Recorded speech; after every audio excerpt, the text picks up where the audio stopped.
Hola, ¿qué tal? Amigas y amigos del software libre. Esta edición número 21 de Compilando Podcast tiene formato especial, pues en ella hemos querido realizar una especie de mesa redonda virtual a modo de tertulia alrededor de una sala del software libre de videoconferencias Jitsi, contando con ilustres invitados que son voces autorizadas en nuestra esfera de intereses, GNU Linux y el software libre, y que a buen seguro nos pueden aportar mucho sobre el estado actual de nuestro sistema operativo y código preferidos.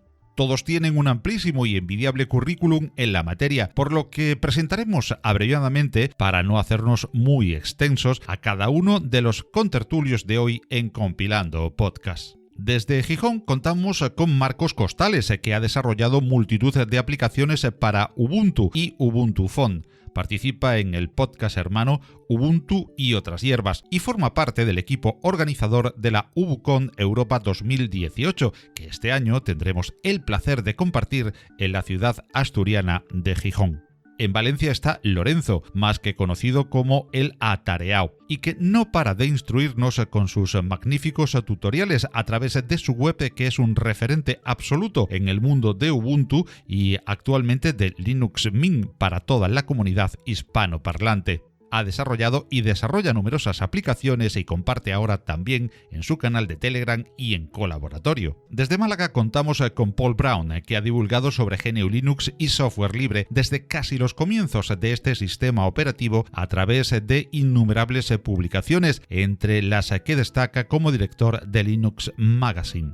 Es responsable de comunicación en la Free Software Foundation Europe y en KDE. También en Málaga está Antonio La Rosa, que ha trabajado en innumerables proyectos de software libre y que actualmente forma parte del equipo de desarrolladores de SUSE, además de ser el presidente de KDE España. En las afortunadas Islas Canarias tenemos a Alberto Ruiz, que desde el trabajo en la oficina de software libre de su universidad ha ido desarrollando una extensa carrera profesional en el software libre, que le han llevado a importantes proyectos y empresas del sector, habiendo pasado por Canonical y asentado ahora como ingeniero jefe en uno de los equipos de Red Hat, siendo además parte integrante del núcleo de desarrollo de Genome, que este año nos traerán en el 2018 a Almería la UADEC. Ya sabéis que os animamos a participar en el podcast con sugerencias, ideas, críticas y todo aquello que se os ocurra a través de los canales de comentario de cada una de las plataformas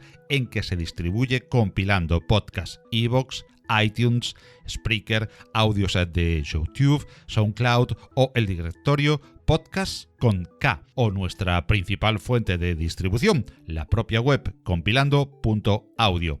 También puedes contactarnos vía Twitter @compilandpodcast o el email redacción @compilando.audio. Entramos ya de lleno en materia, agradeciendo a nuestros contertulios la pronta disposición y las facilidades que siempre tienen con Compilando Podcast cada vez que les hemos solicitado su participación. Agradecerles a ellos su tiempo compartido con nosotros para aportar sus siempre interesantes opiniones y agradecer a nuestras y nuestros oyentes el hecho de querer pasar con nosotros este tiempo de podcast. Y como introducción, ya que acabamos de dejar 2017 y apenas empezamos a andar por 2018, quisiera, con brevedad y casi a modo de píldora, preguntar a nuestros invitados por dos ideas que les hayan quedado del año que se nos fue. Una en el terreno personal, en el sentido de la distro preferida, el evento de elección o las aplicaciones favoritas, etc. Y otro a nivel más general sobre el software libre y GNU Linux a nivel sinóptico.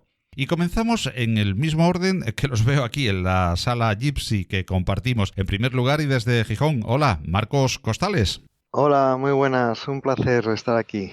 Pues como decía, ¿qué dos cosas destacarías de este 2017 que se nos ha ido en cuanto al software libre y a GNU Linux, una a nivel personal y otra a nivel general? Bueno, a mí yo lo que más uso es Ubuntu, entonces voy a tirar hacia ese lado porque es el que más entiendo, ¿vale? El que más me dolió, me impactó fue el cese de Ubuntu Phone, en el que trabajé bastante en algunas aplicaciones, en el que tenía puestas muchas ilusiones como una alternativa a Android o a iOS. Y bueno, en enero del 2017 anunciaron de que no seguirían con él. Y bueno, afortunadamente sigue la comunidad, de hecho sigue muy bien la comunidad con él. Y luego el otro tema, pues bueno, el paso a GNOME de Ubuntu, dejando a Unity de lado. Entonces, bueno, yo creo que a nivel personal, así dentro del mundillo Linux, yo diría esos dos. Pero bueno, ya reconozco que yo tiro demasiado hacia ese lado, ¿vale? Es lógico, no es que representéis exactamente a ninguna distribución aquí, pero en definitiva os asociamos a algunas distribuciones por vuestro trabajo, lógicamente, por vuestra afición o por vuestro nivel de uso y de divulgación de esa distribución en concreto. Lorenzo Latareado, que también ha estado siempre con Ubuntu desde Valencia, también tenemos el honor y el placer de tenerle con nosotros. Ahora probando y escribiendo también muchísimo sobre Linux Mint, pues la misma pregunta. Esas dos cosas a destacar del 2017 que se nos va a nivel personal o a nivel general de GNU Linux y del software libre.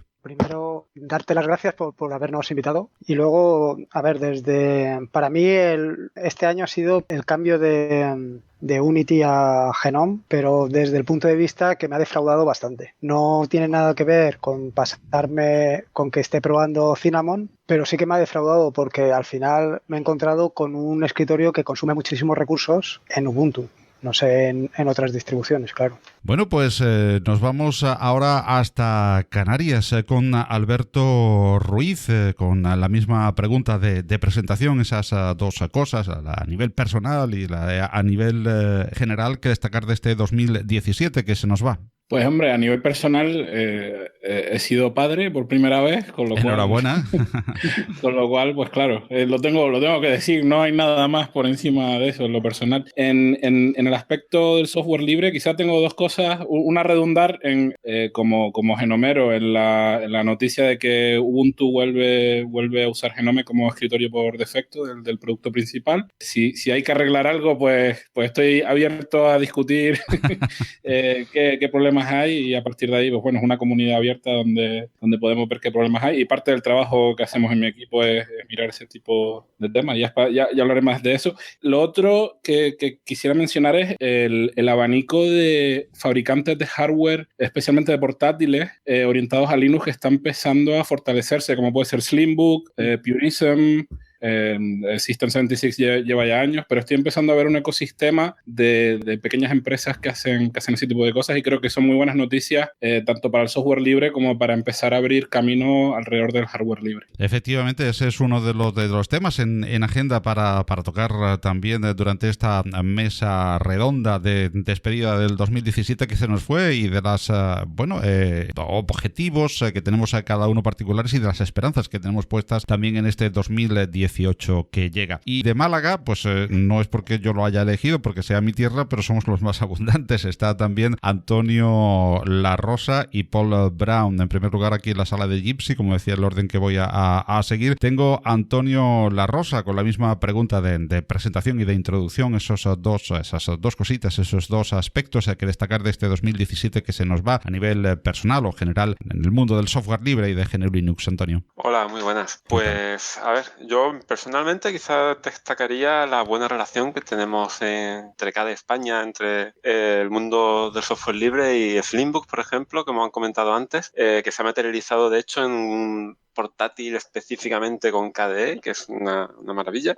Y luego, en cuestión de trabajo, yo trabajo en software libre, con lo que entiendo que software libre es eso, pues quizás, no sabría decirte, ¿verdad? Porque son tantas cosas. Quizás o la Academy, que se hizo, el evento Academy que se hizo junto con Academy S, que fue una experiencia muy, muy buena. O, bueno, alguna de las versiones que han salido este año de los distintos productos en los que estoy trabajando y la verdad es que muy bien todo. Pues vámonos, o nos quedamos, mejor dicho, aún en Málaga, porque a Paul Brown le vamos a formular la misma pregunta de presentación, dándole también la bienvenida a esta mesa redonda. Paul, ¿cuáles son esas dos cositas? Por favor, coméntanos del 2017 con las que te quedas. Bueno, primero de todo, hola. Y antes que nada quisiera felicitar a Alberto por el Git clone que ha hecho. Gracias. Y bueno, yo tengo uno personal y uno, digamos, del mundillo, ¿no? De todas maneras, son muy parecidas a todo lo que hemos visto. La mía personal es haberme unido a KDE en calidad de... Bueno, no sé, de mozo de comunicación, me llamaría. Entonces, es la primera vez... No es la primera vez, pero es, digamos, la primera vez que tengo un trabajo a tiempo completo casi trabajando para una entidad como KDE de software libre, ¿no? Y lo cual es muy interesante porque no es una empresa, es una comunidad y tiene unas particularidades muy, llamémoslo, curiosas, ¿no? La verdad es que es muy enriquecedor, todo hay que decirlo. Y después la segunda, la que no es personal, tiene que ver también con lo de hardware, software libre sobre hardware. Estoy con Alberto con el tema de que es muy interesante todas estas empresas que están sacando nuevos portátiles, pero para mí lo más curioso es cómo vamos a evolucionar en el área del móvil, software libre sobre móvil, ¿no? Como dijo Lorenzo, me parece que fue, o sobre Ubuntu Phone, y Ubuntu Phone sigue con el proyecto Ubuntu VPorts, creo que se llama. Sí, se llama así, ¿no? VPorts, sí. Sí, exacto. Y después, por ejemplo, en KDE tenemos lo de Plasma Mobile y hemos conseguido forjar una alianza con los de Purism que van a sacar un teléfono que se llama Librem 5, lo habréis visto por ahí, que está muy curioso. Todo este año de 2018 lo vamos a dedicar a ese teléfono para que en 2019 lo saquemos ya y va a ser el primer teléfono diseñado para llevar un sistema Linux con Plasma Mobile y probablemente Genome también, que exista, ¿no? Porque todos los demás son dispositivos que ya existían de antes, como el Nexus 5 y como el Fairphone y todas estas cosas, pero este va a ser el primer teléfono diseñado todo el hardware para que corra un sistema operativo Linux íntegramente libre. Muy bien, pues ya con aspectos diferentes puestos sobre la mesa, Alberto Ruiz pedía la palabra. Alberto. Sí, yo quería hacer un inciso, es que antes no me quise extender por no extenderme a la presentación, ¿no? Pero creo que lo realmente interesante del móvil no es solo que estén pensando en una distro tradicional y pensando en las plataformas tradicionales de Linux como son KDE y Genome, sino que están pensando el hardware específicamente para no tener ni un solo blob binario. Es decir, que todo el firmware alrededor de que todo el stack de software y el firmware van a estar disponibles y vamos a saber que no tenemos a nadie espiándonos, ¿no? Creo que esa es la clave y creo que eso es lo que pone en valor la parte libre, ¿no? Ese es el valor que aporta, no es solo que, bueno, es otra cosa diferente a iOS o Android, ¿no? Pero solo hacer ese apunte. Muy bien, gracias, Alberto. ¿Paul? Sí, bueno, vamos a ver. Esta es la primera... estuve trabajando con los de Libre, los de Purism, precisamente por parte de KDE, porque la verdad es que ellos... Es curioso, porque ellos estaban haciendo un crowdfunding y se les había atascado el crowdfunding. Y entonces los de KDE dijimos, bueno, pues vamos a decir que apoyamos este crowdfunding. Entonces hicimos una alianza y tal y cual. Y entonces el crowdfunding despegó. Y después apuntó Genome y despegó aún más. Y al final llegaron al suesto. Y lo que estuve trabajando bastante con la gente de Purism. En esta primera iteración probablemente sí que haya algo de hardware cerrado. Probablemente sí que lo haya. Seamos claros, pero el objetivo final es efectivamente tener un teléfono totalmente libre. O sea, esto lo llamaríamos el Librem 5.1, digamos, para ir, o versión 1 si queréis. La idea es intentar demostrar que hay un mercado para un móvil totalmente con hardware que lleva un sistema operativo libre y todo lo posible libre para introducir más fabricantes que vean que sí que es rentable producir hardware libre para estos tipos de sistemas operativos. Lo que sí que es interesante de este primer móvil es que va a tener interruptores por hardware que van a permitir desconectar todo lo que no sea libre y que no sepas lo que está haciendo. Por ejemplo, te va a permitir desconectar el micrófono, la cámara, el GPS, todas estas cosas que está orientado sobre todo al tema de la privacidad, ¿no? Lo desconectas todo y entonces no hay ninguna manera de trazarte, no hay ninguna manera de escucharte sin que tú lo sepas, no hay ninguna manera de grabar vídeo de ti o de lo que estás viendo sin nada por el estilo. Entonces, la solución temporal a tener hardware cerrado es poder desconectarlo. Esto es lo curioso de este primer teléfono, que insisto, es la primera iteración, ¿no?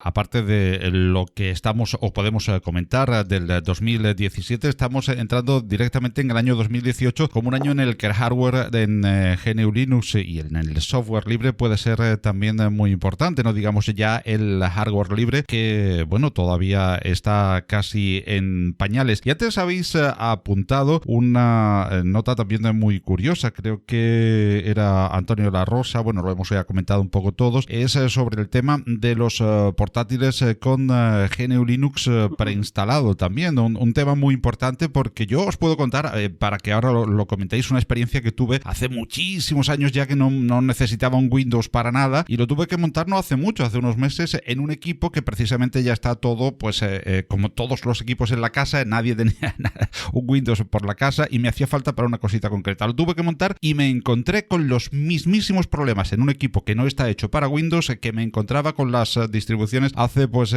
18 o 20 años de GNU Linux. No me reconocía el Wi-Fi, tenía problemas en la resolución de la pantalla. Luego cuando me encontraba ante la interfaz del Windows 10, pues ya era tan diferente de ese Windows XP último que ya había manejado que también me encontraba un poco perdido como un pulpo en un garaje. En fin, que parece que no, pero yo creo que es importantísimo para que una persona pruebe el software libre sin ser, pues digamos como nosotros, estar muy metido dentro del mundo, pues primero tiene que saber que en el disco duro hay que hacer particiones, que es un group, que eso nos parece a nosotros muy natural, pero es un mundo para cualquiera. Y después que se empieza a encontrar con problemas del wifi y tal, no tiene por qué saber el driver, bajarse, ponerlo, en fin, creo que eso hace muchísimo daño, entre comillas, a lo que es la implantación del software libre a nivel popular. Sin embargo, como bien decía también Alberto y Antonio, pues hay muchísimas marcas que empiezan a ofrecernos esos portátiles, empiezan a consolidarse y creo que eso es muy importante. Paul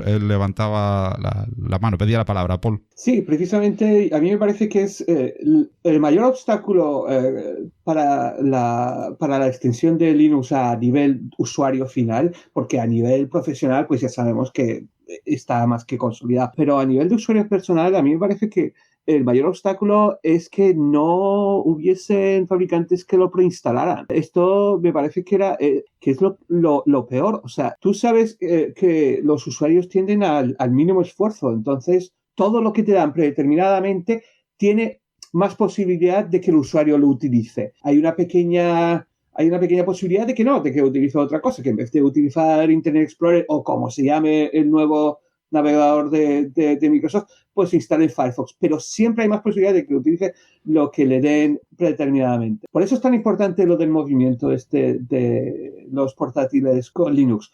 Pero el otro lado de la moneda es que fuera de esos portátiles con Linux es cada vez más difícil instalar Linux en un portátil que te compres por ahí y que venga preinstalado con Windows. Yo tuve yo creo que hablo por todos cuando decimos que normalmente compramos un portátil en cualquier sitio y lo primero que hacemos es formatear el disco duro y meterle Linux y pasando íntegramente tal. Pero esto es una cosa que ya no se puede hacer. Quiero decir que el último portátil que me compré hace un par de años, mi sorpresa fue que nada más insertar lo que es la batería y arrancarlo, me arrancaba Windows, pulsara lo que pulsara. Estaba como un loco pulsando el Alt F2 y suprimir y tal y cual. No había ninguna manera de meterse en la BIOS. Y claro, hasta que mi hijo dijo, no, te tienes que meter en Windows, desactivar algo desde dentro de Windows y entonces podrás apagarlo completamente, porque hasta ese momento en realidad no está apagado completamente, está en modo no sé qué. y te lo venden como una cosa buena para el usuario final, lo llaman fast boot, creo que lo llaman, y tal, pero en realidad es una manera de atarte aún más al sistema. Es una total pesadilla. Claro, yo creo, me parece que es hasta un poco criminal, porque claro, va en contra de lo que son las reglas de la competencia. Tú tienes que poder meterle al sistema operativo que a ti te dé la gana de eso, no estar atado como estar, no atarte técnicamente el sistema operativo al hardware. ¿Alberto pedía la palabra? Sí. Sí, estaba el micro muteado. No le di al espacio. Claro, es que esta es mi área de trabajo, ¿no? Porque el equipo que llevo en Red Hat, a lo que nos dedicamos a trabajar con los fabricantes de portátiles para mejorar el soporte, hacer habilitación de las plataformas nuevas de Intel que van llegando, etcétera. Entonces, tengo un poquito de experiencia y hay cosas en las que tenía una opinión y he cambiado de ella. Entonces, quería hacer una reflexión, ¿no? La primera es que muchos de los que estamos metidos en el mundo del software libre, venimos quizás de esa época en la que instalarte tu propio sistema operativo era... Vamos, yo vengo de la época de MS2, Windows 3.11 y tal, ¿no? Entonces, claro. Lo de reinstalarte tu propio sistema operativo, incluso desde la perspectiva de Windows, era lo normal, ¿no? Y yo creo que hay que ponerse en los pies del consumidor y entender que cuando un consumidor, la persona que va a comprarse el portátil a la tienda, esa persona no está pensando que se está comprando un trozo de hardware al que se le instala un sistema operativo. Quiero decir, cuando nosotros nos compramos una consola de videojuegos no pensamos en esos términos. Yo me compro una PlayStation, pues es una PlayStation y pues tiene que ser el sistema operativo de PlayStation, ¿no? Y con el Mac igual, ¿no? Entonces creo que efectivamente la clave es el apoyo de los fabricantes. Si los fabricantes no venden máquinas con Linux preinstalado, la gente no se lo va a instalar en casa, se lo van a instalar los entusiastas, estudiantes de ingeniería informática, teleco, etcétera. Pero lo que quiero decir con esto es que quizá el énfasis de hacer Linux más fácil de instalar por tu cuenta no es tan importante como otros aspectos. Y para mí los otros aspectos son, uno, la disponibilidad de software con valor vertical. Y por poner un ejemplo malo que ni siquiera es software libre, pero no sé, el Photoshop, el AutoCAD, etcétera. Hablar con Adobe, hablar con Autodesk y ver qué hay que resolver para que a ellos les resulte atractiva la idea de hacer disponible su software en Linux. Y yo creo que ahí los esfuerzos con Flatpak y Snap van a ayudar muchísimo a desacoplar el software de escritorio de la distro específica. Y eso va a ser clave. Y luego, de cara a los fabricantes, yo me llevo una sorpresa este año, ¿no? De nuevo, es algo que no quise comentar en la introducción por no alargarla, pero tú hablas con Dell y hablas con Lenovo y hablas con HP y todos están fritos por vender cosas que no son Windows. El problema es cómo hemos productizado Linux. Y entonces yo creo que desde luego Canonical es de cara al portátil de consumo, porque son dos mercados muy distintos, el del software enterprise, ¿no? Con certificado, etcétera, que es un poco en lo que estamos SUSE y Red Hat, y por ahí pues no nos va mal del todo. Pero de cara al consumidor final, yo creo que quien está haciendo un trabajo excelente son la gente de Endless, porque mientras que Ubuntu es un producto que está a medio camino, digamos que es un portátil con Ubuntu, pues sí, tuvieron el Netbook Edition y se centraron mucho en el mercado asiático, pero Ubuntu como producto, para quien es realmente atractivo, es para desarrolladores, entusiastas de la tecnología, etc. No necesariamente que sepa mucho de informática o de software, pero que sí que es gente que hace cosas con el ordenador, ¿no? Mientras que para el consumidor final, el producto tiene que ser ligeramente distinto. Entonces, la gente de Endless, que está, para los que no conozcan, Endless está haciendo un sistema operativo basado en Genome y orientado a países que tienen una conectividad muy mala. Entonces tienen un montón de contenido offline, tienen una Wikipedia offline que viene preinstalada con el ordenador y que eso aporta valor específico y es muchos fabricantes, Acer, Asus, Lenovo, creo que Dell, están vendiendo ya en Asia portátiles con Endless. Entonces lo interesante va a ser ver si los sistemas operativos que están orientados más a los entornos corporativos como Ubuntu, SUSE, RHEL, desde la perspectiva del escritorio, digo, van a llegar a ese consumidor o sin embargo va a ser más fácil llegar desde una perspectiva de buscar en grandes volúmenes qué tipo de usuarios, qué necesidades tienen los usuarios, y con grandes volúmenes me refiero pues a la gente que vive en todos esos países, ¿no? Entonces creo que se trata, no se trata tanto de que los fabricantes no crean que sea rentable o no, sino que la gente que fabrica portátiles no quiere mantener su propio sistema operativo. Y la relación con, por ejemplo, con Red Hat o con Ubuntu, que las conozco muy bien, pues requiere de bastante más esfuerzo por parte del fabricante a la hora de, por ejemplo, comprar un componente. Ellos compran un componente con una Wi-Fi y el driver de la Wi-Fi viene ya desarrollado para Windows por parte del componente, mientras que si van a comprar componentes solo para Linux, es bastante más difícil encontrar fabricantes de chipsets que satisfagan esos requisitos. No hemos oído aún la opinión en este aspecto de Lorenzo, Antonio o Marcos. ¿Lorenzo? A ver, yo de lo que estáis comentando... Perdón. Bueno, adelante, Lorenzo. No, pidió la palabra Paul, pero adelante, Lorenzo. Ahora seguimos con Paul. A ver, yo de lo que estáis comentando, yo creo que una parte muy importante es el tema de la divulgación, que yo creo que se ha dejado... que no se tiene... No han tenido... o no hay ninguna empresa detrás que esté haciendo un trabajo importante para divulgar Linux. Estamos los que estamos, y me refiero que ninguno de las grandes distribuciones pues al usuario común le da más información. No sé si me seguís. Uh-huh. Y luego está el otro aspecto que yo creo que es más importante, que es el tema, y que lo has adelantado un poco en la introducción, que es el tema de la administración pública, que yo creo que un cambio importante de la administración pública de software privativo a software libre sería importante a la hora de meter el escritorio en mucha gente. Y como decíamos antes, había pedido de nuevo la palabra Paul Brown sobre el particular. Sí, bueno, quería comentar sobre el tema de conseguir que lo que llamaba Alberto, no sé, ecosistemas verticales, no sé cómo lo ha llamado, ecosistemas verticales. Sí, tipo... que básicamente que aquellos, aplicaciones de ámbito vertical, ¿no? Me refiero a nichos muy concretos que tiene, por ejemplo, un estudio de arquitectura. Si no puede ejecutar AutoCAD o ProStation o el Revit, no puede usar ningún otro sistema operativo, aunque quieran, ¿no? Entonces, si no conseguimos que algunos de esos nichos empiecen a tener disponibilidad de aplicaciones, y aunque hay muchas aplicaciones que se están moviendo a la web, eso ayuda muchísimo, pero creo que aún quedan la parte larga de la cola, ¿no? Es lo que nos impide entrar.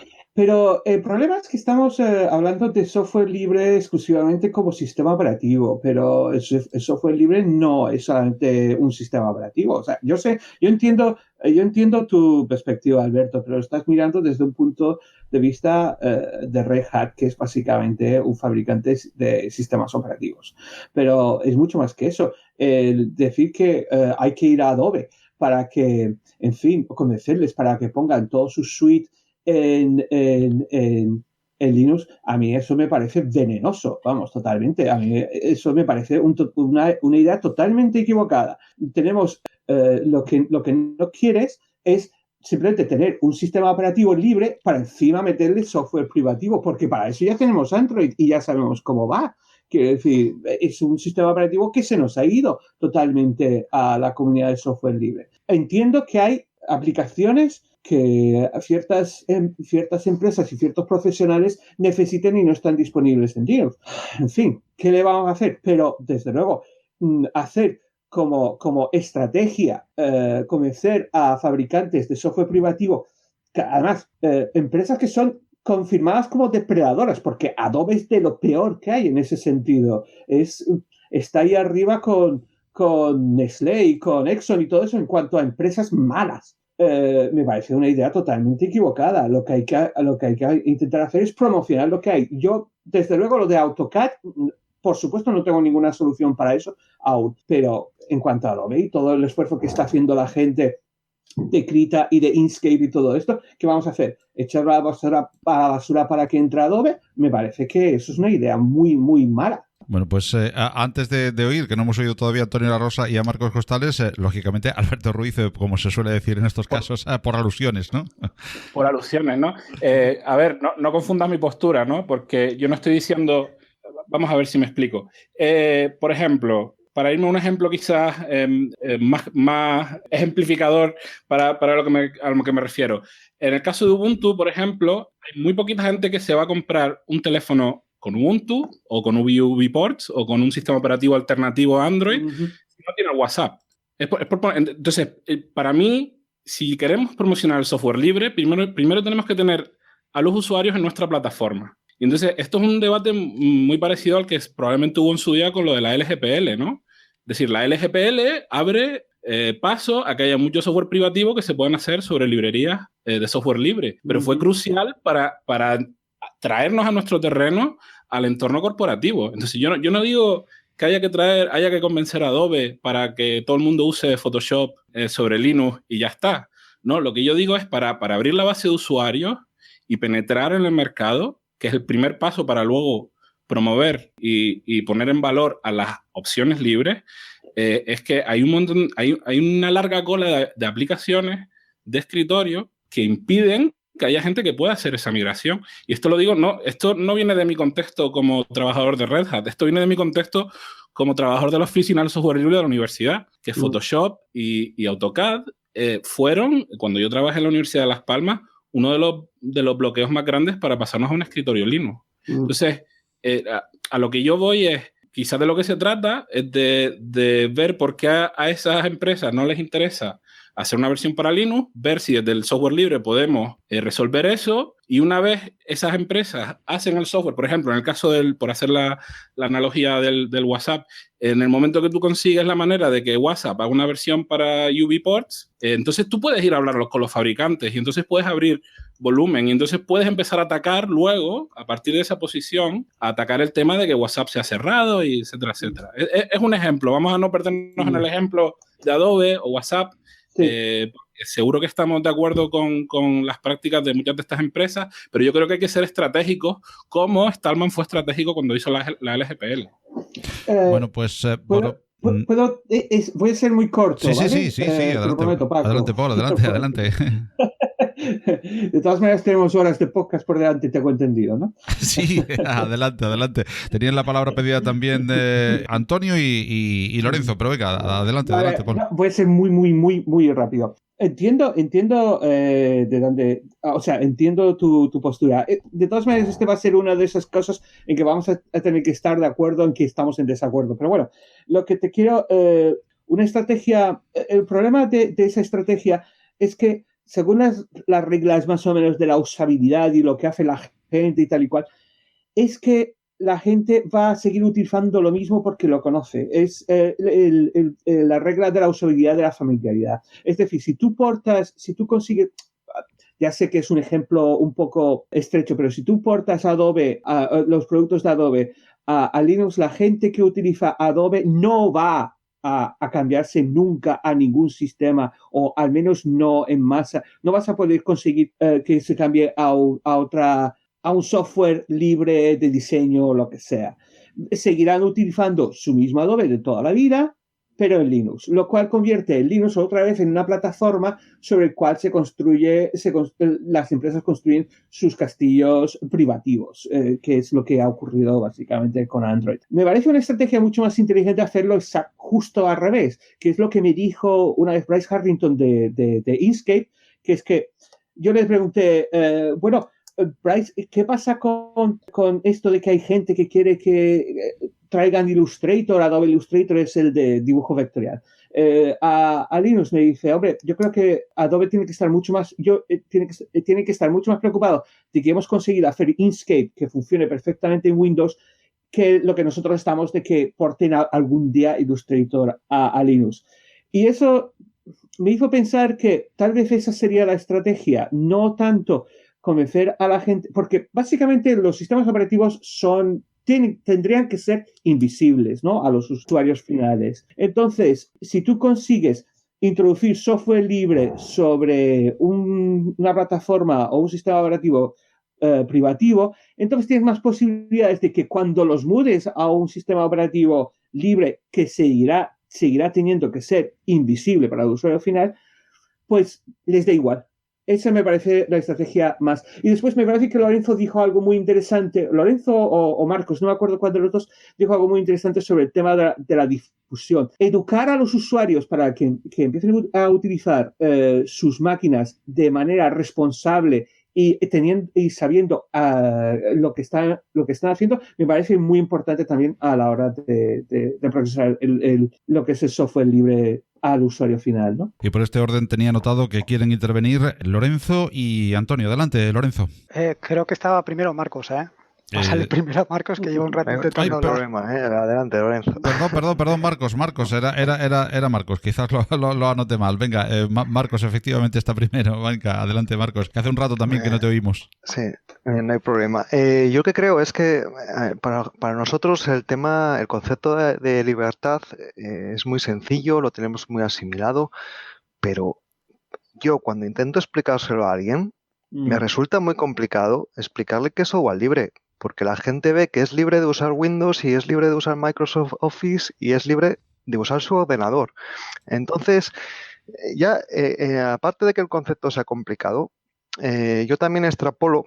Vale, aquí somos todos aficionados a informática, nos gusta cacharrear, nos gusta hackear, pero yo cuando llego a mi coche yo quiero darle a la ignición del motor y ir con el coche a algún lado. Cuando meto una taza en el microondas quiero darle a un botón y que me caliente la leche. Yo no quiero saber ni cómo funciona un microondas ni cómo funciona un coche. A nosotros que somos muy geeks nos encanta saber cómo funciona el ordenador o el sistema operativo, pero al 99,9% de la gente no le interesa saber cómo funciona un ordenador, creo, ¿vale?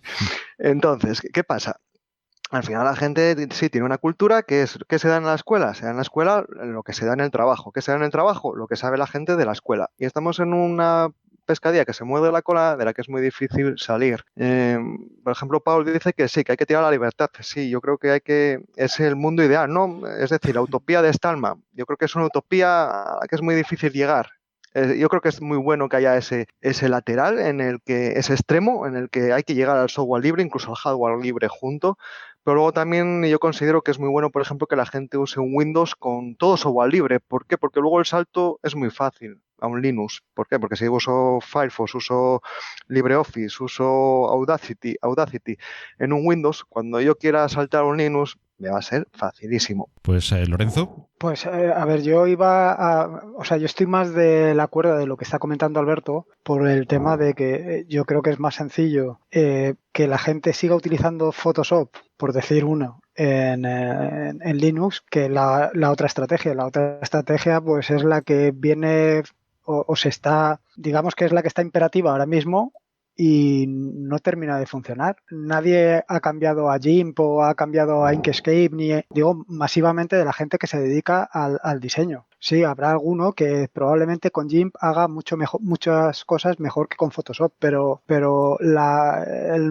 el común de los mortales no sabe qué es GIMP, sabe qué es Photoshop y poco más. Pues me quedaba por darle la palabra a Antonio La Rosa.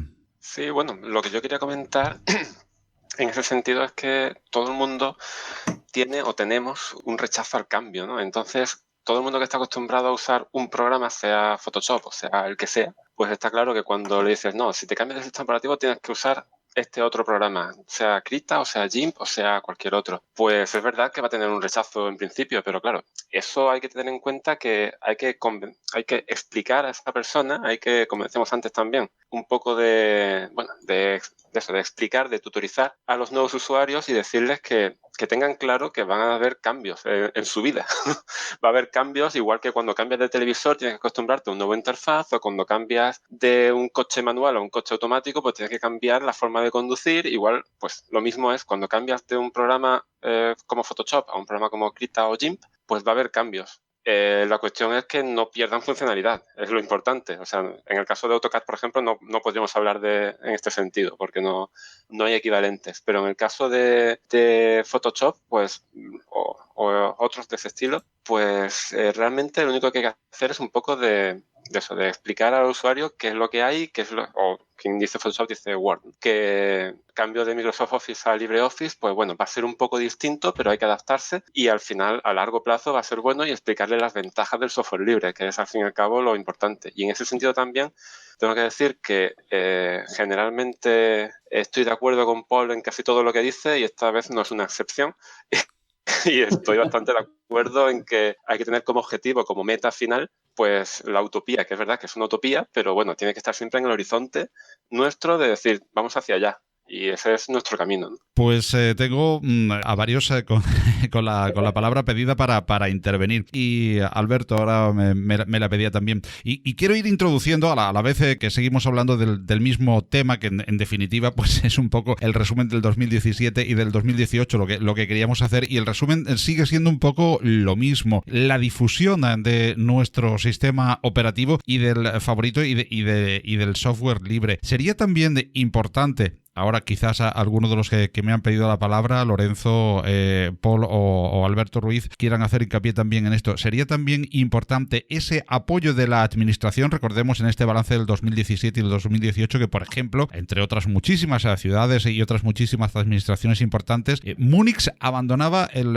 software libre con una distribución propia incluso por el software privativo, de nuevo, por unirse a Windows. Ya sabemos que por otras muchas causas que podemos analizar ahora aquí. Y sin embargo, Barcelona, por ejemplo, parece que se acerca. En definitiva, esto me viene a introducir un nuevo tema para el debate y es las administraciones, el papel que juegan esas administraciones a las cuales le damos un dinero vía impuestos y que invierten en un software privativo que llega, que no llega a tener un segundo uso por el usuario y que además, pues tiene todas las implicaciones que puede tener el software privativo. Esa campaña de dinero público, código público que ahora se está llevando también. Bueno, y como decía, quería introducir este nuevo elemento de debate en la mesa y darle la palabra a Lorenzo, que lo había pedido también. Bueno, a ver, yo de lo que habéis comentado antes del tema de AutoCAD, del tema de CAD, hay una aplicación que es DraftSheet, que es un tipo AutoCAD,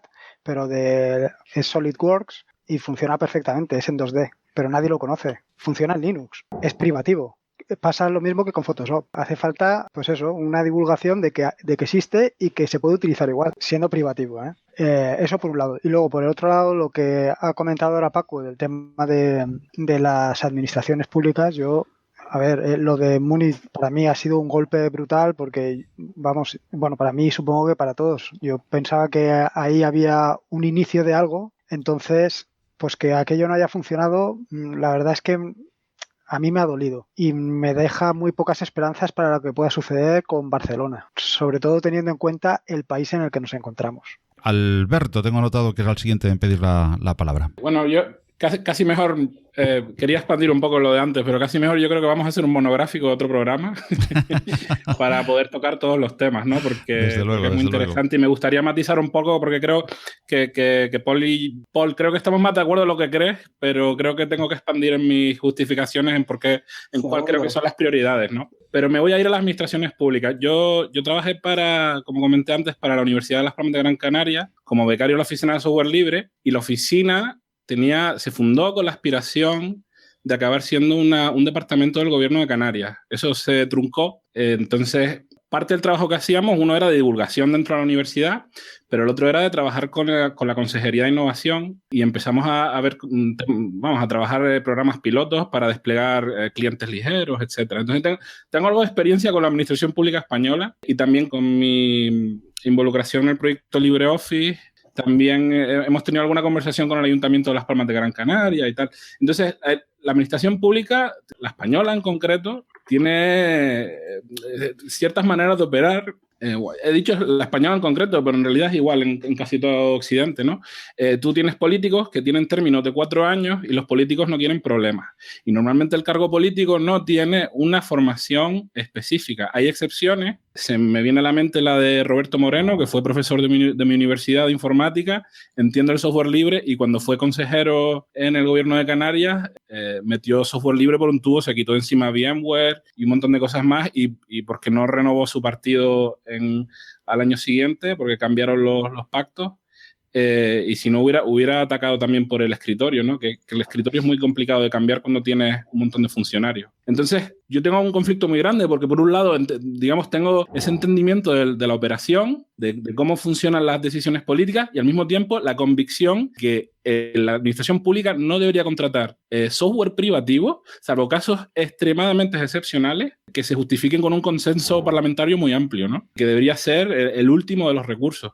Entonces, pero claro, al mismo tiempo entiendo cómo funcionan los partidos y cómo acaban los cargos elegidos y muchas veces por devolver favores dentro de las campañas, etcétera. Entonces, es complicado y creo que pasa por lo que hablamos antes, la divulgación, que la gente entienda, aunque no entienda del todo cómo ejercitar la libertad del software libre, que en muchos casos solo la puede ejercitar un programador, pero que entienda que el software que pagamos entre todos tiene que estar disponible para ejecutar, sino también para estudiar, modificar, etcétera. Las 4 libertades, en definitiva. Hay por ahí un pequeño sonido que se corresponde a cuando alguien intenta entrar y salir de la sala, pero no encontraba a nadie que se conectase y se desconectase. Bueno, tenía la palabra pedida Paul. Lo que pasa es que ahora estaba muteado. Ahora. Sí, ya no. Ya no.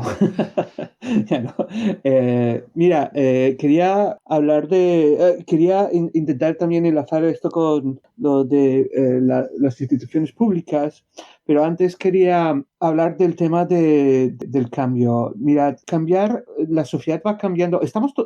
Yo no sé si estamos todos convencidos aquí en esta mesa de que el software libre es algo bueno para el mundo. Yo sí que estoy convencido de que es así. Y igual que hemos conseguido que la mayoría de la gente deje de fumar y deje de utilizar gasolina con plomo y dejen de tirar cabras desde campanarios y cosas así, se puede hacer lo mismo con el software. No tiene que ser tan difícil, además. No es una cosa ni siquiera tan arraigada como tirar cabras de campanarios. Dice, no, es que la gente no quiere cambiar, bla, bla, bla. Me parece totalmente derrotista. Antonio, vamos.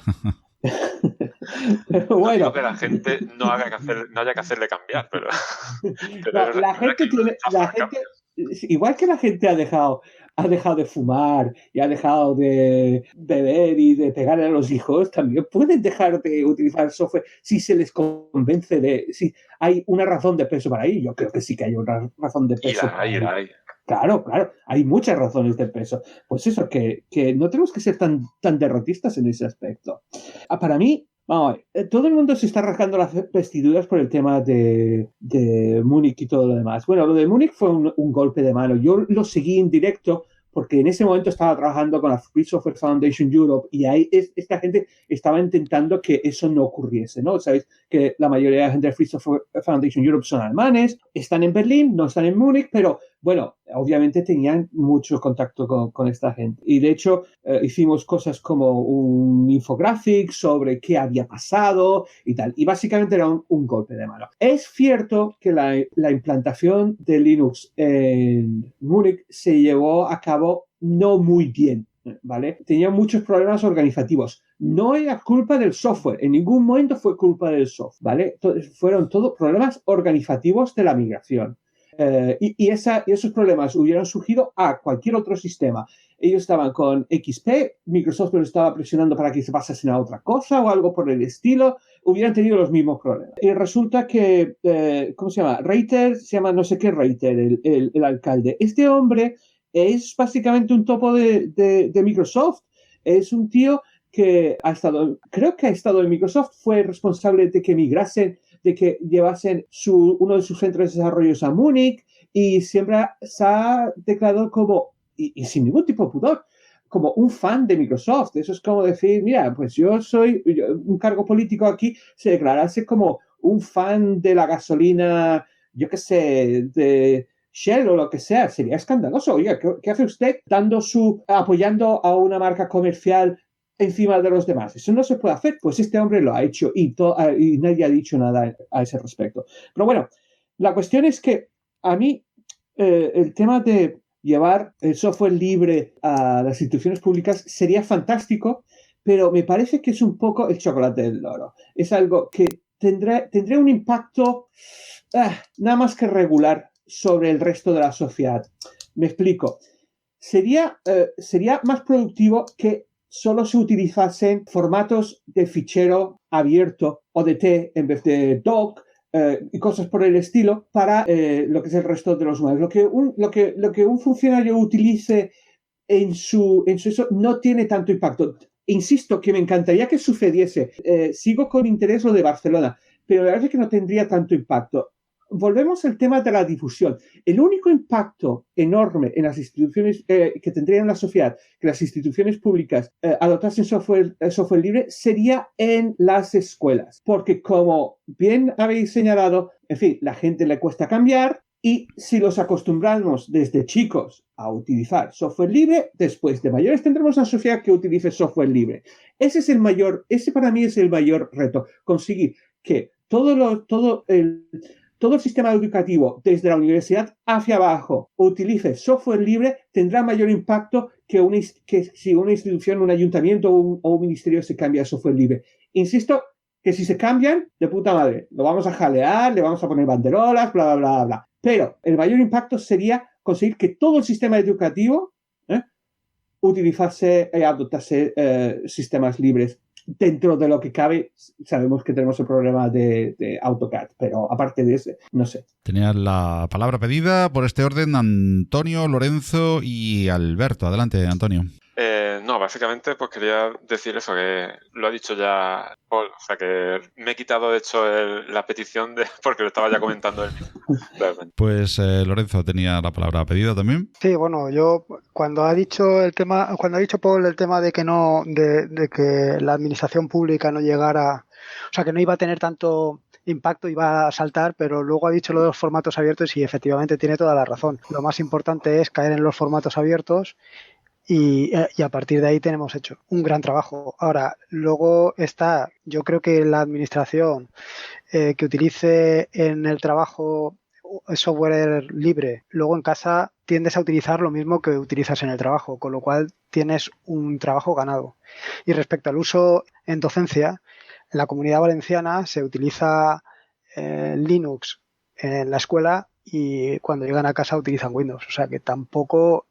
o no lo están implementando bien o no termina de funcionar. Está claro, y Alberto tiene pedida la palabra, se la doy enseguida. Está claro que nos preocupa a todos los que estamos en esta mesa redonda, aquí en Compilando Podcast, pues la difusión, lógicamente, del software libre. También Marcos quería intervenir del software libre y de GNU Linux, pero en este caso creo que también debemos de entender, ya no solamente porque nos guste, porque lo amemos y porque creamos que es el mejor sistema operativo o filosóficamente mejor, es que entiendo que estamos también olvidando que es un derecho, algo que pagamos y que puede ser visible y transparente, y nos lo están haciendo oculto, pues porque sí, cuando hay otras alternativas. Introduzco esta carta encima de la mesa y tenía la palabra pedida Alberto Ruiz y Marcos Costales, por este orden. Adelante, Alberto. Pues dan el clavo un poco por donde quería ir, ¿no? Suscribo al 100% lo que ha dicho Paul, de que no puede ser que las escuelas públicas sean una academia de software privativo, como puede ser Photoshop, AutoCAD. Parte del problema viene de ahí. Pero luego,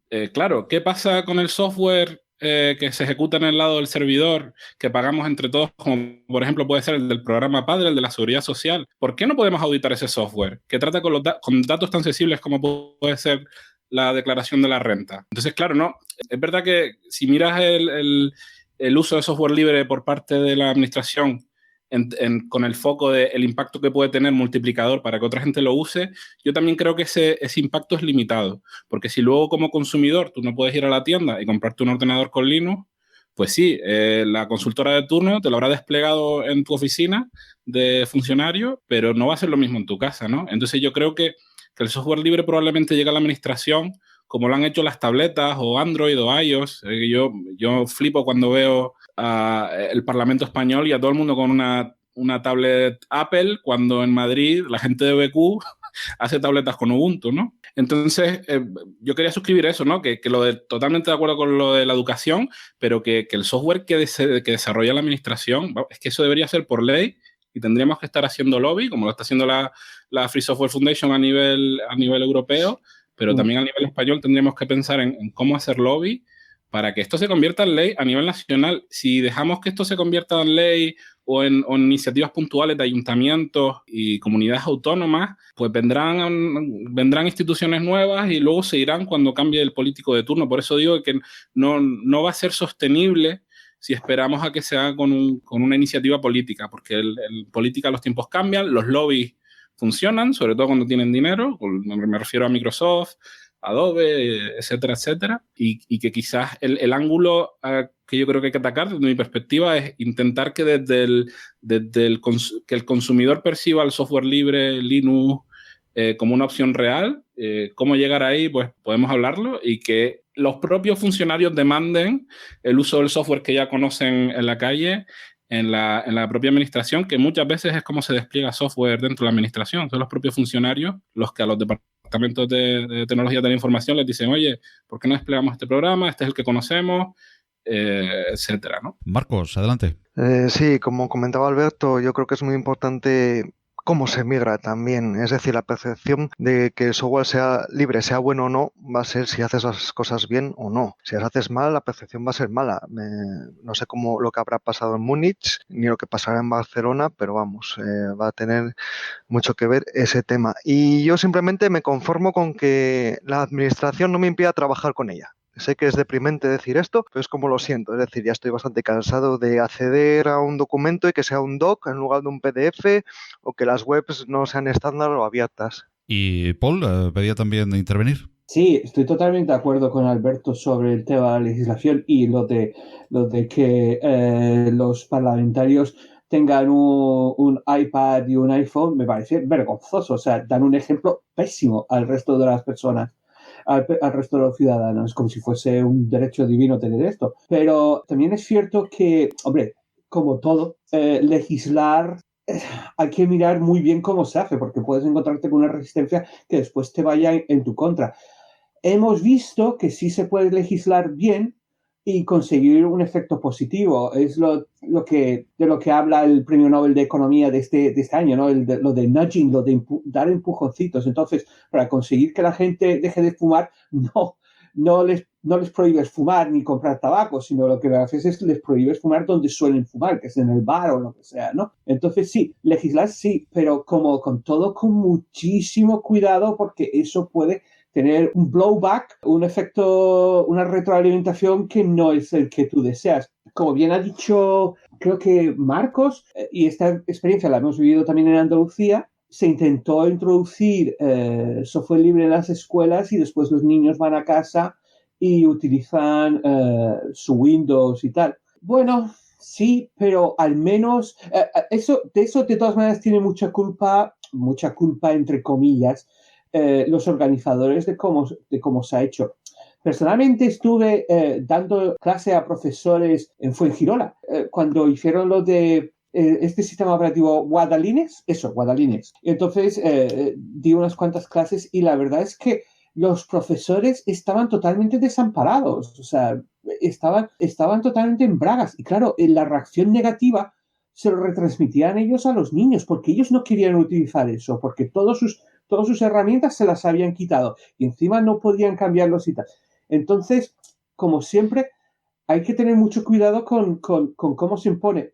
Si miráis como el éxito que ha tenido el software libre en general, normalmente ha sido de abajo a arriba, no de arriba a abajo. No ha venido impuestos, sino han sido los desarrolladores, los administradores de sistemas, digamos lo que es la tropa de la comunidad informática, la que ha creado, digamos, el manto donde se ha podido crecer el software libre, ¿no?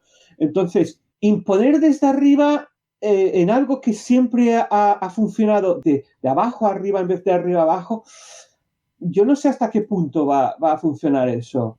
Lorenzo, ¿quería intervenir? Sí, a ver, yo solamente era dos cosas. Una, que vienen a ser más o menos lo mismo, que es lo que habéis comentado del tema del gasto del dinero público o del mal gasto del dinero público. El tema de los iPads en la administración pública, que es vergonzoso. Y luego, no sé si lo recordaréis, que a mitad de este año 2017, la aplicación o el sistema que utilizan abogados y tal, LexNet, tenía un agujero de seguridad y era un software que habían hecho ex professo, privativo por supuesto, para el tema, y quedó al descubierto muchos casos, en fin, y comprometida la seguridad. Eso es para postillar el tema de la ventaja del software libre, que es lo que estáis comentando, de poder auditarlo frente a lo que nos encontramos, que hacen software a un precio que no controlamos ninguno y con unas garantías nulas. Antonio y Alberto. Adelante, Antonio. Bueno, pues básicamente confirmar que estoy de acuerdo en lo que habéis dicho, de que es muy importante el cómo se hagan las migraciones, y simplemente de comentar que me ha dado por mirar ahora mismo Guadalinux, cuándo salió la última versión de Guadalinux, y resulta que salió en noviembre de 2014. Entonces, si tenemos todos los centros de Andalucía usando un sistema de hace 3, ya casi 4 años, pues claro, es normal que tengan sistemas totalmente desactualizados y que no tengan, por supuesto, para nada las últimas versiones de LibreOffice ni de ningún programa de los que usan día a día. Y eso pues es un problema realmente. Entonces, eso hay que tenerlo muy en cuenta también, el tema de que una vez que se hace una migración, luego hay que mantenerla. Y ese mantenimiento, pues también es verdad que cuesta un dinero y que cuesta dinero del ciudadano, me refiero. Y claro, hay que tenerlo muy en cuenta esas cosas.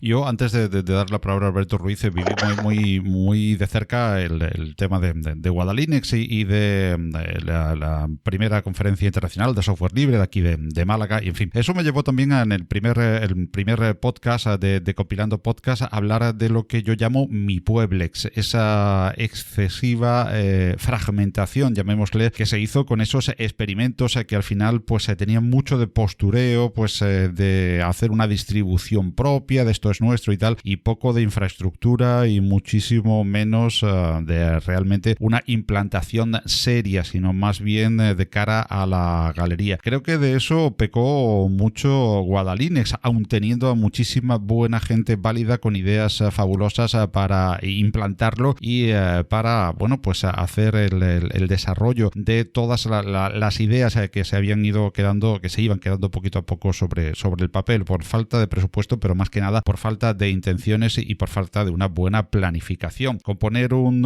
salvapantallas muy bonito con los colores de mi pueblo, por eso yo las llamo las mi Pueblex, pues se extendieron como la pólvora y se apagaron pues con la poca fuerza de la llama del pábilo que tenían casi todas, hay honrosas excepciones. Eso me lleva también a introducir, y ya le doy la palabra enseguida a Alberto, que se lleva un rato esperando, también otra nueva cuestión sobre este balance del 2017 y el 18. Vamos a asistir en este 2018 pues a esa especie de mayor unificación que está habiendo en 2017, pues por ejemplo Ubuntu, la vuelta a Genome, parece que no sé si el abandono, pero más la paralización de Mir y todos más hacia Wayland. Vamos a seguir viviendo esa, entre comillas, llamémosle fragmentación, que puede ser enriquecedora en la variedad, o vamos hacia el abandono de esas mi Pueblex tan demasiado específicas e ir hacia distribuciones pues más genéricas. No sé cómo lo veis, si vamos a seguir la misma línea o vamos a ir confluyendo más en distribuciones más genéricas, aunque existan las específicas. Y ya Alberto, que lleva un ratito esperando. Pues cierro rápidamente el tema anterior. Quería comentar que si queremos en las administraciones públicas, tanto los funcionarios como los políticos, llevárnoslos a nuestro terreno. En el caso de los funcionarios, tengo el ejemplo del Ayuntamiento de Las Palmas, que migró sobre Windows a LibreOffice y lo hizo al mismo tiempo que se pasó a terminales ligeros, con lo cual los funcionarios pasaron de tener que administrar su propia máquina a tener una máquina que funciona sola, ¿no? Y entonces al mismo tiempo se hizo el cambio a LibreOffice y los funcionarios lo recibieron como un alivio de que ahora tenían que hacer menos trabajo. Y el cambio a LibreOffice, pues la verdad es que no fue muy traumático. Es un caso de éxito que no se oye por ahí, pero que como comienzo de migración a ir metiendo software libre y a ir poco a poco, digamos, conquistando la infraestructura, creo que es la estrategia adecuada, ¿no? De cara a lo que comentas de la fragmentación y tal, pues a ver, yo, primero que nada, como llevo el sombrero de Genome, pues tengo que tener cuidado porque tengo mis secos, ¿no? Pero, y tampoco estoy cómodo con la idea de que haya ningún tipo de hegemonía. Para mí lo realmente interesante, donde sí que tenemos que pensar mucho, y Genome tanto Genome como alguna gente de KDE en el ámbito de Flatpak, la gente de Ubuntu en el ámbito de Snap, empezar a pensar en las aplicaciones como algo desacoplado de la distro, empezar a pensar en cómo se distribuyen las aplicaciones de escritorio. Creo que es un tema muy interesante. Creo que el modelo tradicional de las distros funciona muy bien para distribuir software de servidores, como puede ser Postgres, etcétera, y que el modelo de los containers, Docker, etcétera, está resolviendo la papeleta en ese lado. Pero creo que la fragmentación en cómo distribuimos el software y que cada distribución tenga su propia versión y su propia forma de distribuir cada aplicación, creo que es una de las cosas que más daño nos ha hecho. Además, nos ha impedido pensar en estrategias como ahora le dicen por ahí la gente, monetización, por ejemplo, de la gente de GIMP o Inkscape, que era un tema que me dejé al principio en el tintero, que aunque el software libre sea software libre, por ejemplo, la gente de LibreOffice, al menos se habló en su momento, la aplicación de Android que tú te descargas del Play Store, creo que era de pago o fue de pago en algún momento. Entonces, que sea software libre no significa que tú no pagues por traerla de los canales, digamos, soportados. Tú luego te la puedes bajar y compilarla. Entonces, hay modelos para sostener el trabajo de la gente que hace software libre que hemos, digamos, borrado del panorama durante muchos años porque nos hemos centrado en el modelo de distribución de software de las distribuciones, que están pensadas más bien para integrar un sistema y distribuir el software de una manera muy específica que satisface muy bien a gente que hace servidores o desarrolladores, pero que, por ejemplo, para un usuario final, que yo creo que iPhone y Android dieron en el clavo con el modelo de distribución que es más cómodo para el usuario final. ¿Cómo combatimos eso? Y yo creo que la iniciativa de Flatpak y FlatHub va muy en la línea de cómo distribuimos software libre como una comunidad, desde la comunidad, sin ningún jugador que juegue un papel hegemónico. Creo que es muy interesante y que si conseguimos ir en esa línea y acabar con una sola solución, que los desarrolladores, tanto de software libre como de software privativo y preferiblemente de software libre, puedan atacar y decir, pues llevo mi software para Linux, lo distribuyo con Flatpak o Snap y lo puede usar cualquier usuario de Linux en gran medida, ¿no? Y creo que eso es lo que va a ayudar a que la distro no importe tanto, sino que lo que importe sea el hecho de que estés ejecutando un sistema operativo libre y que tengas un canal de aplicaciones libres que llena todo el mundo. ¿Paul? Sí, bueno, con respecto a la fragmentación que comenta Alberto de la manera de distribución, yo no sé hasta qué punto ha hecho daño. Quiero decir que si piensas en el éxito que ha tenido otros sistemas operativos en su día, pienso por ejemplo en Windows, en MacOS, su manera de distribuir, entre comillas, estoy haciendo enormes comillas aquí, distribuir software de usuario final, ha sido mucho más caótico. Quiero decir, hasta recientemente Microsoft no ha tenido ningún tipo de store ni nada por el estilo para distribuir eso. Y podríamos decir, y MacOS exactamente lo mismo, podríamos decir que las distribuciones de Linux son los que inventaron lo de los App Stores, lo de tener un sitio centralizado donde siempre... Totalmente de acuerdo, totalmente de acuerdo. Sí. Entonces, quiero decir que si por esa misma regla de 3, no estoy seguro de que eso sea el problema, fragmentación de cómo se distribuye. No me parece que es el problema que ha impedido su adopción. Y de todas maneras también hay una solución intermedia que, bueno, no soy desarrollador y por tanto puede que lo que diga sea una barbaridad, pero por ejemplo, yendo un poquito a mi terreno, en KDE tenemos una cosa que se llama Discover, que es básicamente, parece un App Store al usuario final y por detrás pues se adapta a lo que haya debajo. Si es RPM, es RPM, o si es APT, pues APT, o Dev o lo que sea. O Zipper, o ¿qué utiliza Red Hat, Alberto? Nosotros... Smart, Smart no es, perdón. No. Nosotros tenemos una aplicación que es como Discovery. De hecho, nosotros hemos estado contribuyendo a Discovery para añadir soporte de Flatpak de Red Hat. Vale. Tenemos Gnome Software, que hace lo mismo. Tenemos el Yum. No, perdón, me refería, perdona. A Yum, ese. Claro, Yum, que ahora es DNF. Yum sí es Red, pero en Fedora ahora hay una versión nueva que comparte infraestructura con SUSE, que se llama DNF. Sí, Yum lo conocía y recientemente vi que habían cambiado el nombre a DNF, aunque básicamente es muy similar. Creo que tiene más funcionalidades o algo así. La cuestión es que lo que es de cara al usuario final, el usuario final normalmente no se va a meter en la línea de comandos para poner una instrucción apt-get, lo que sea, y tal y cual, sino que va a buscar, el usuario final moderno va a buscar un App Store. Y el App Store, pues, Alberto bien ha señalado que tienen un App Store en Genome, también lo hay en KDE. Por tanto, no veo ahí un problema de fragmentación porque de cara al usuario final no hay fragmentación. Ahora bien, que por detrás sea eso un coñazo total de mantener y qué tal. Bueno, eso ya no me meto porque, como he dicho, no soy desarrollador. Puede que sea interesante que se llegue a un acuerdo y sea todo el mundo Flatpak o Snaps o lo que sea. No lo sé. Pero bueno, que si estamos hablando de llevar el sistema al usuario final, el usuario final no tiene que ver ese espagueti de diferentes sistemas que hay por detrás. En cuanto a la fragmentación de distribuciones que comentabas tú, Paco, bueno, es que la alternativa a eso es mucho peor. Quiero decir, que precisamente por la naturaleza de GPL y otras licencias libres, ¿vale? No solamente se permite que la gente fragmente algo, sino que se anima a que lo haga. Y la alternativa a eso es mucho... La alternativa a eso es un mundo donde el 98% de la población utiliza Windows. Entonces, tío, pues fragmentación, que tiene sus inconvenientes, bien, pero bienvenido sea, de verdad, ¿eh? Pues Antonio y Alberto, en primer lugar, Antonio. Bueno, en referencia a lo que acaba de decir Paul sobre fomentar que la gente haga cambios y haga sus nuevas distribuciones, simplemente comentar que en OpenSUSE tenemos la posibilidad incluso de utilizar los propios servidores de OpenSUSE para generar distribuciones basadas en OpenSUSE usando OBS, y es muy, muy fácil hacer ese tipo de cosas. Y luego, sobre el tema de que estabais hablando, pues básicamente comentar que Discover también soporta Flatpak, y la idea tiene toda la pinta de que Flatpak va a ser el futuro y vas a permitir lo que ha dicho ya Paul, tener una misma interfaz para cualquier tipo de sistema de paquetes que tenga el escritorio o incluso Flatpak, ¿no? Es una cosa bastante interesante.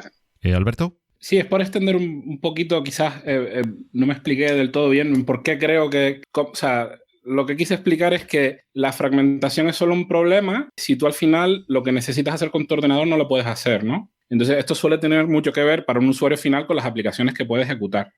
Entonces, si yo me hago mi propia distribución, pues mantener compilar Firefox para mi propia distribución, pues es un rollo. Desde esa perspectiva, creo que es importante desacoplar las distribuciones e incluso los entornos de escritorio y las toolkits y que cada uno pueda usar la toolkit que quiera, etcétera. Y lo que hay que hacer es armonizar la manera en cómo se espera que se ejecuten las aplicaciones, en cómo se espera distribuirlas, y que si alguien se hace un sistema operativo nuevo con un fork de Genome o de KDE y resulta que es un éxito y lo petan, que eso no signifique que yo tenga que dejar de usar ninguna de mis aplicaciones. Entonces, esa es una de las perspectivas. Y la otra perspectiva por la que creo por la que dije que esa fragmentación ha hecho muchísimo daño, es que cuando hablas con empresas, organizaciones o incluso desarrolladores individuales, un estudiante de informática que piensa ahora en, oye, quiero aprender a hacer una aplicación gráfica. Pues si tiene varias alternativas, ¿no? Me la puedo hacer para Windows en .NET, la puedo hacer para Android en Java y tal, o para Linux. Entonces, tú te la haces para Android y en menos de un día tú solo puedes tener una aplicación en el App Store, esperando a que te hagan el review y te la publiquen, ¿no? Entonces tú tienes una autonomía que con Linux nunca hemos tenido. El desarrollador de la aplicación depende de un empaquetador o tiene que aprender a ser empaquetador él mismo, y depende de los tiempos en los que se actualizan los repositorios de las distribuciones, porque las aplicaciones del usuario final se integran al mismo tiempo que el kernel, que la librería de C, y que el PostgreSQL. Entonces, por eso llevan unos tiempos de, por ejemplo, en el caso de Ubuntu, Fedora, 6 meses, en el caso de distribuciones Enterprise, pues varios años. Entonces, creo que por eso es súper importante para animar a la gente a hacer aplicaciones que saben que se van a poder ejecutar en varias distros, en varios entornos de escritorio, y que además una de las cosas que hizo Debian, yo creo que Paul, que tienes toda la razón, el concepto de App Store lo inventaron las distros de Linux, es verdad. Y creo que no solo ese concepto lo interesante, sino que la ideología y los requisitos, en el caso específico de Debian, que se pusieron de cara a lo que entraba en el repositorio, es un valor, vamos, incalculable a la hora de yo deposito mi confianza en ese distribuidor para que todo lo que me llegue a través de sus canales sea libre, ¿no? Entonces, la idea es traspasar eso mismo, pero de una manera que funcione para los desarrolladores de aplicaciones y que sea el desarrollador de la aplicación el que pueda tomar el control sobre cuándo le llegan las nuevas versiones a sus usuarios y que no tenga que testearlas en 8 distribuciones a la vez. En el caso de Flatpak, tú tienes tu framework y sabes que ese framework es el mismo que va a usar el usuario final, y uno de los problemas que hemos tenido es que hay versiones distintas de las librerías en cada distro, pues con Flatpak ese problema se soluciona, ¿no? Entonces hay una perspectiva de cara al desarrollador de la aplicación en la que el modelo tradicional ha sido un disuasorio a la hora de decir, bueno, pues me voy a hacer una aplicación para que la usen mis amigos. Pues ahora mismo en Android, en un día la están usando, y en Linux, con el modelo actual de distribuir a través de las distros, antes de Flatpak y de Snap, pues tenías que esperar, pues a lo mejor meses antes de que las pudieran tener, o tenías que hacerte tu propio repo, lo cual tiene implicaciones en la seguridad de tu equipo, porque estás delegando la integridad de todo tu sistema con que un desarrollador de una aplicación X mantenga el repositorio y no la líe con ningún paquete, ¿no? Y antes de darle la palabra rápidamente tanto a Antonio como a Paul, que la tenían solicitada, y como estábamos hablando precisamente de las nuevas maneras de distribuir con respecto a Snap y a Flatpak, pues quisiera que Marcos y Lorenzo, que están en entornos más Ubuntu y Mint con la paquetería Snap, ¿qué futuro le auguran para este 2018? ¿Qué podemos ir esperando de esa nueva paquetería también, o relativamente nueva, de Snap, Marcos? Hombre, pues de Snap, a mí lo que no me gusta es que para bajar un programa tengas que bajar 100 megas o 200 megas cuando lo tienes en instalable.dev por 1 mega. Entonces, bueno, eso es lo que más me retrae a priori. Pero claro, aparte tiene las ventajas de que ¿por qué ocupa tanto? Pues porque te lleva todas las dependencias. Y sobre todo me gusta de Snap una cosa que es que se autoactualiza solo, es decir, tú lo instalas y te olvidas de él. Algo que hoy en día nos da muchísimo trabajo, que es el mantenimiento. ¿Y Lorenzo?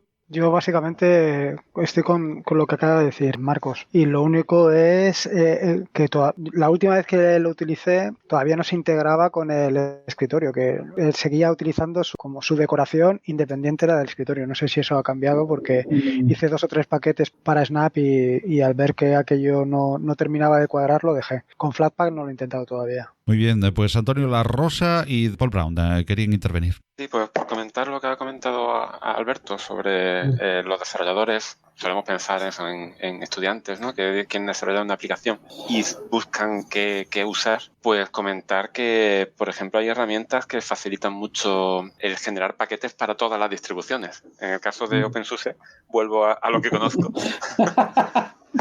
Tenemos OBS, que le permite a los usuarios generar paquetes para SUSE, para Red Hat, para Ubuntu, para Debian, y de forma que solamente tienen que generar un spec, un dev, un control tal, un directorio Debian, y automáticamente genera paquetes para todo. Entonces es muy fácil, y además de ser fácil y de permitir al programador de la aplicación pues despreocuparse de los repositorios y despreocuparse de todo eso, porque ya eso lo provee OBS, permite también generar paquetes Flatpak directamente. Entonces, bueno, es una cosa muy, muy útil para los desarrolladores. ¿Y Alberto? No, era Paul, ¿quién tiene pedido la palabra? No, quizás. No, sí, efectivamente, Paul. Sí, Paul. Quisiera... Y Alberto, y es que Alberto también, efectivamente. Venga, sí, Paul, adelante. Sí. Quisiera comentar también el tema de ir un paso más allá de lo que ha comentado Antonio, y también en respuesta a Alberto. Alberto ha comentado que, en fin, y claro, tiene toda la razón, de que tú desarrollas una aplicación para Linux y para meter en los repositorios, madre mía. Pero, hombre, es que también hay que tener en cuenta que los repositorios, la gente que mantiene los repositorios, y esto lo sabes perfectamente, Alberto, están ya curados de espantos y no quieren meter ahí nada que pueda poner en peligro la seguridad de sus repositorios. De alguna manera, que haya un proceso que sea un poco insidioso, después sirve para proteger al usuario final. Hombre, yo no sé hasta qué punto el App Store de Android es más inseguro, pero posiblemente, no sé, no tengo las cifras ahora mismo, pero posiblemente sí lo sea. Ahí lanzó eso. Con respecto a lo de que desarrollas una aplicación y si lo desarrollas para una plataforma para otra lo tienes más fácil y tal, hombre, lo puedes desarrollar para todos, porque también en KDE tenemos una cosa que se llama Kirigami, y estoy seguro que en Genome también lo tenéis algo equivalente, que te permite, que es lo que se llama un framework, una infraestructura, que creando tu aplicación gráfica te permite compilarlo y que funcione con todos los temas y tal, tanto en Linux como en Windows, como en MacOS, como en iOS y en Android. Es decir, y además tiene en cuenta a qué plataforma va. Por tanto, para escritorio tendrá un formato diferente que te permite aprovechar el espacio que tienes en una pantalla mayor, etcétera.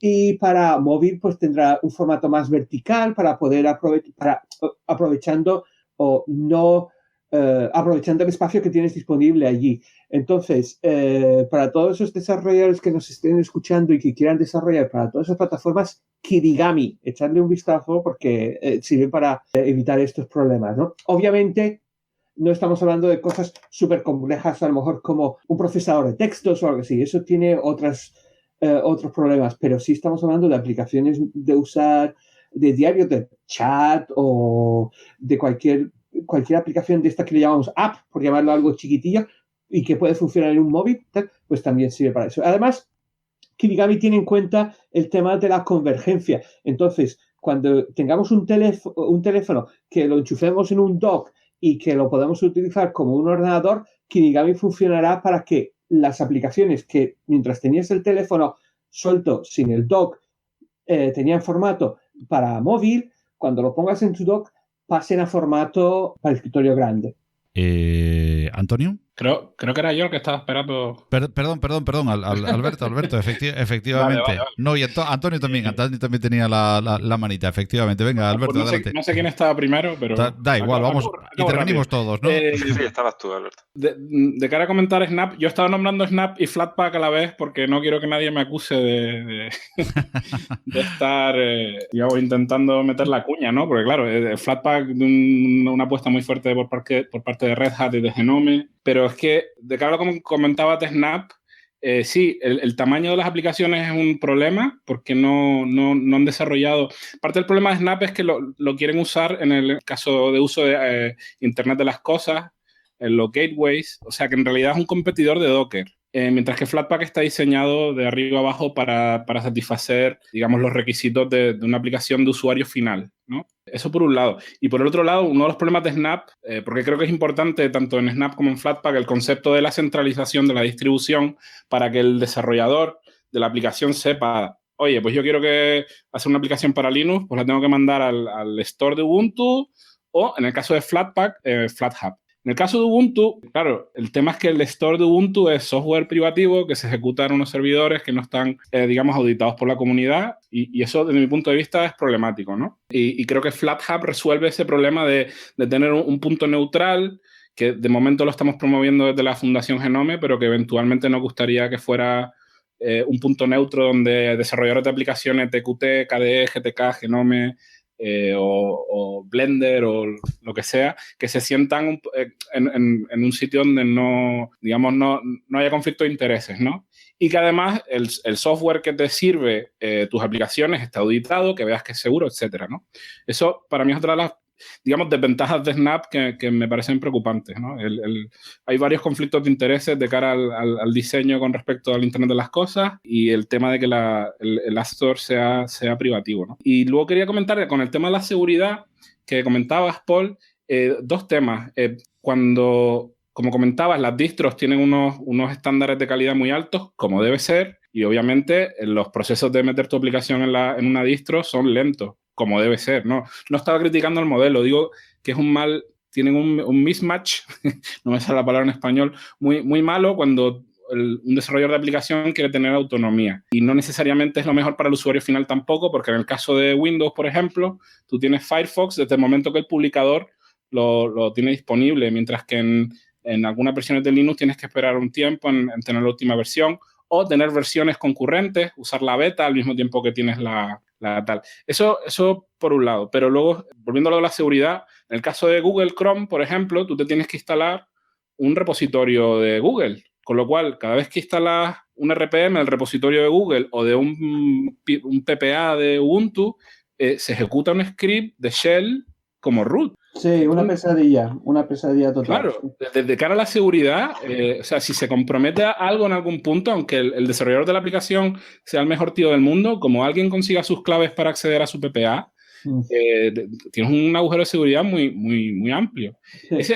Entonces, ese es uno de los problemas de seguridad de cara a cómo desacoplamos a las aplicaciones. Si seguimos usando DEPs o RPM, ese es un problema. Y luego el otro problema es el entorno de ejecución, que es otra de las ventajas de Flatpak, que abre la puerta, no todas las aplicaciones están en el sandbox, pero abre la puerta a ejecutar todas las aplicaciones dentro de un sandbox. Y que tu aplicación no pueda ver ni tu sistema de ficheros, ni siquiera tener acceso a la red si la aplicación no lo requiere, y que además esa auditoría de las aplicaciones que entran se haga desde la comunidad, ¿no? Entonces creo que estos conceptos tienen muchísimas cosas interesantes y es un cambio que sí que va a ayudar a crear un ecosistema más vibrante. Más luego, el hecho de centralizar le permite al usuario, al desarrollador, por ejemplo, de GIMP, decir, oye, pues yo voy a cobrar pues $2 por año de suscripción si quieres usar GIMP desde FlatHub. Pongo un ejemplo, ¿no? Sigue siendo libre, te los puedes seguir descargar, ver el código, compilarlo tú mismo gratuitamente, pero esta es mi manera como yo he decidido ganarme la vida haciendo GIMP. Digo GIMP, y creo que esto es un modelo muy interesante para que aplicaciones como GIMP, Inkscape u otras puedan tener un soporte financiero que les permitan realmente competir con las privativas. Pero para eso tenemos que traernos a los usuarios al escritorio Linux y que estén usando una solución como Flatpak y FlatHub, ¿no? Antonio y Marcos también quería después intervenir. Adelante, Antonio. No, la verdad es que hemos cambiado un poco de tema, entonces ya no viene tan a cuento lo que iba a comentar.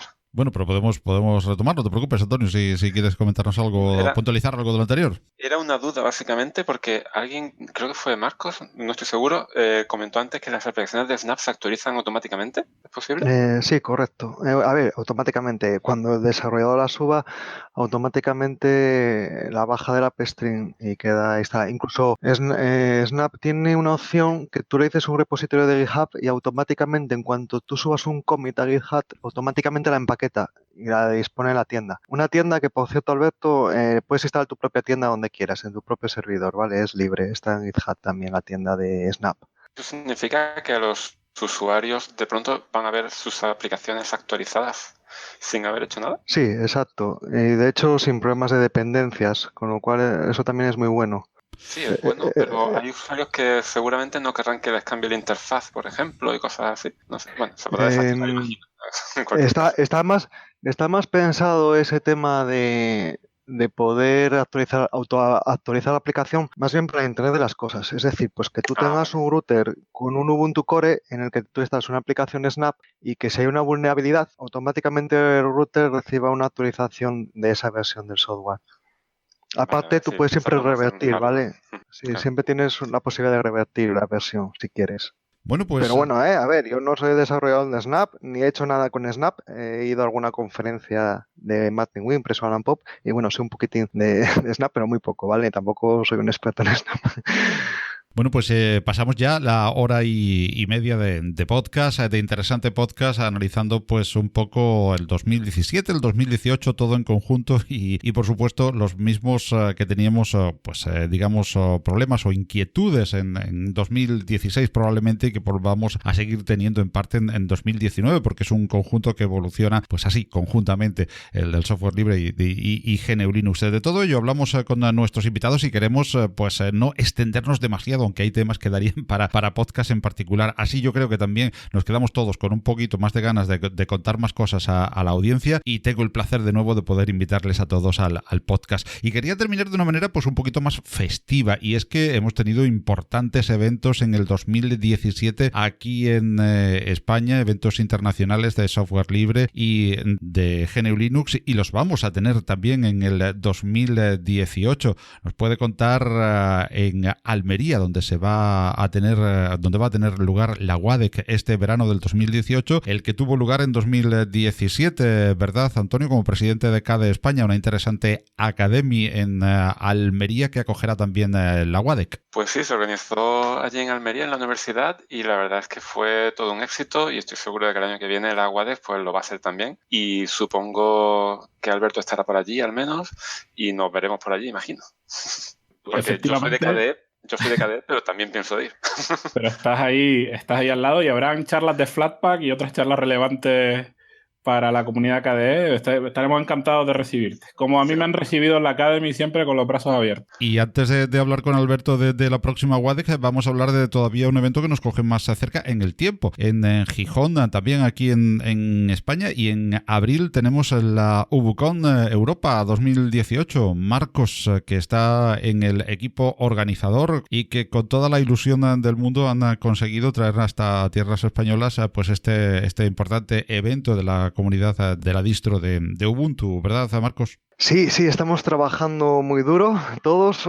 Esto está siendo más trabajo del que pensábamos. Estamos muy emocionados de ver la respuesta de todo el mundo apuntándose, todo el mundo interesado, y la verdad es que, bueno, esperamos poner el listón muy alto y hacer un buen trabajo. Bueno, pues nos puedes ir adelantando algo de lo que, bueno, no te digo que ya hablaremos en podcast, ya comentábamos que seguiremos como siempre la WADEC, UbuCon y todos los eventos, y iremos hablando en sucesivos podcasts a medida que se acerque el mes de abril, pero nos puedes ir comentando algo de los números que ya barajáis, los eventos que se van barajando de manera resumida, Marcos. No puedo, es secreto de sumario.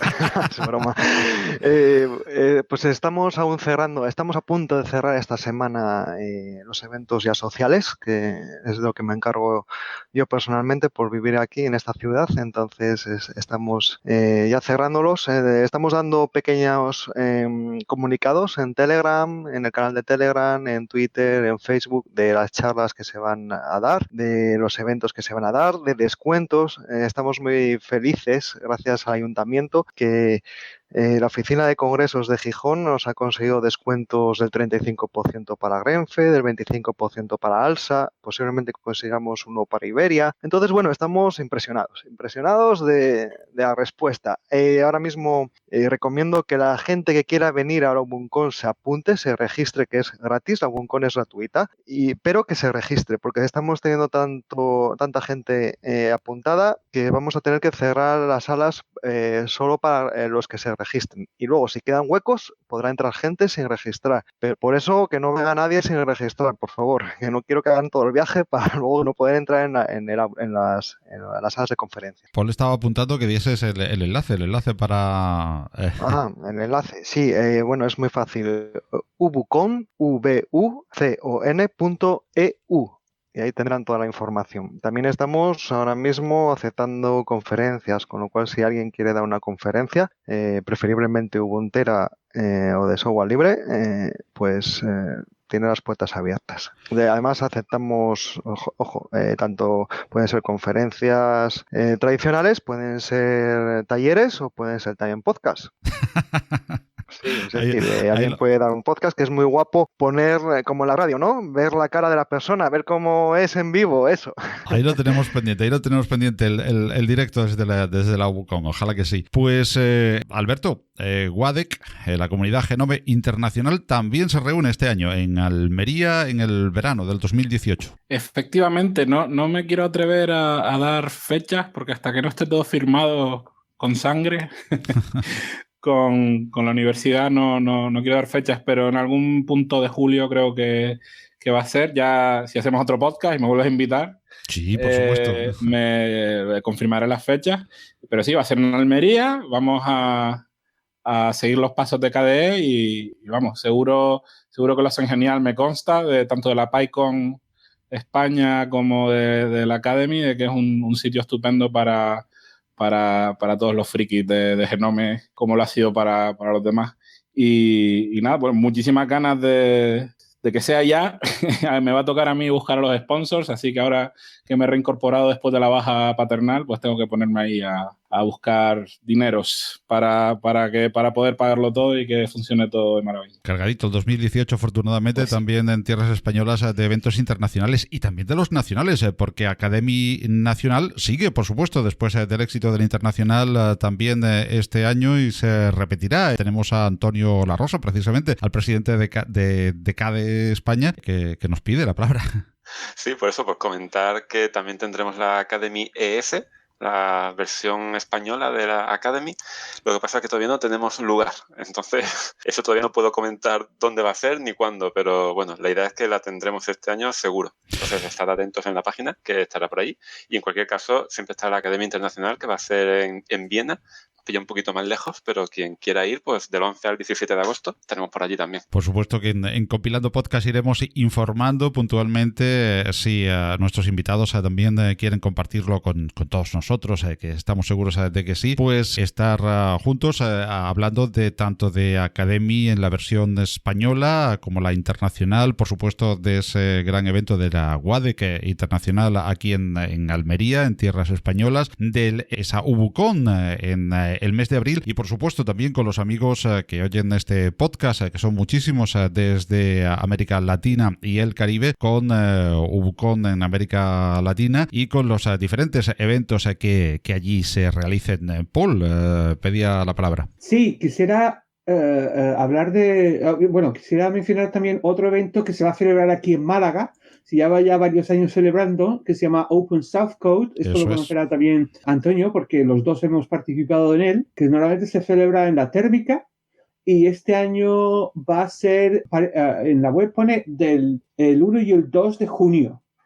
Sí, estuve hablando con David y va a desdoblarse este año en dos jornadas, o por lo menos en jornada y media. Sí, entonces esa es otra. Quiero decir, claro, es muy local, pero bueno, es otro evento donde se va a hablar de software y hardware libre y de todo lo que implica. Sí, yo voy a coger la mochila este año y me voy a recorrer toda España de evento en evento, ¿eh? Esto promete.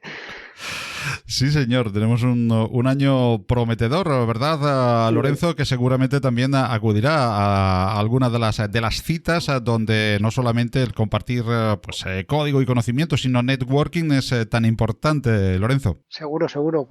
Marcos ya cuenta conmigo, o sea que por ahí empezamos. Muy bien, pues con este ambiente festivo lo dejamos, y ahora voy a acudir a apelar a vuestra capacidad de síntesis para que en 2018 pues hagáis como un pequeño deseo, más que realmente un deseo realizable, claro está, no de que el 2018 sea el año de Linux en el escritorio, que creo que si esa pregunta os la hiciera casi todos me diríais que no, y no sé tampoco si hace demasiada falta que lo sea, pero bueno, quisiera conocer en un par de minutos que cada uno en una última ronda para terminar, igual que empezábamos hablando de esos dos cositas a destacar del 2017 ya pasado, que nos hemos quedado en lo personal y en lo general sobre GNU Linux, pues lo mismo, dos deseos, digamos, que realizables o que veamos que se pueden llevar a cabo, que nos pueden ilusionar en este 2018 a nivel personal, digamos, de nuestra distro, de nuestro ambiente más cercano con respecto al software libre y a GNU Linux, y también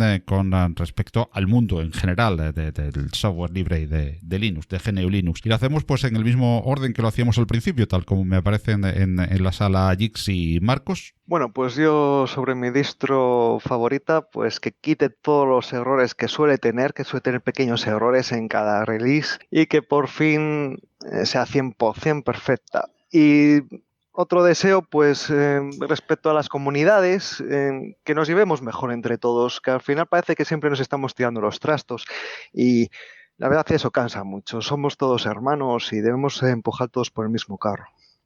Muy bien, pues continuamos por Valencia. Lorenzo.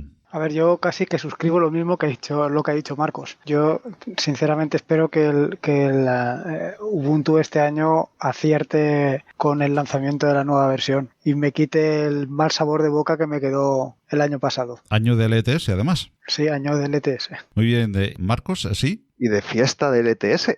Bueno, y de fiestón. Efectivamente, además hay que hacer notar que la UbuCon va a coincidir con los días de lanzamiento de la LTS, ¿no? Sí, exacto. La fecha de la UbuCon está puesta ahí precisamente porque se saca la versión 18.4, sale el jueves, el último jueves de abril. Pues el viernes comienza la UbuCon y el sábado va a haber una fiesta, que va a ser una fiesta de Spicha, además. Spicha LTS. Spicha LTS, me gusta, te lo compro. Muy bien, pues Alberto. Pues, a ver, así por encima que se me ocurra, yo creo que probablemente la más trascendental es que a ver cómo sigue el tema de la seguridad en el ámbito de la informática, porque me parece a mí que esto de Intel no va a ser una anécdota. de Intel, de AMD, de ARM y tal. Y ya, si siguen apareciendo cosas de estas, que se empieza a poner en valor las 4 libertades, no solo en el software, sino también en el hardware. Pues sí, ha sido un tema además que teníamos en agenda tratarlo con este tema. Si queréis dar un apunte breve cada uno, el tema del firmware libre y de las libertades, como decías, como garantes también de que esto, bueno, no es que no se vaya a producir, pero que se produzca menos, que se pueda auditar mejor y que se pueda resolver mucho mejor. Pero bueno, seguimos en la ronda de deseos. Bueno, pues yo este año la verdad es que tengo mucha ilusión con la nueva versión de Plasma 5.12 que saldrá el 6 de febrero y la verdad es que creo que va a ser una maravilla, va a tener un montón de cosas muy interesantes, mejorado el soporte de Wayland, mucha mejor integración con los navegadores Firefox y Chromium, etcétera.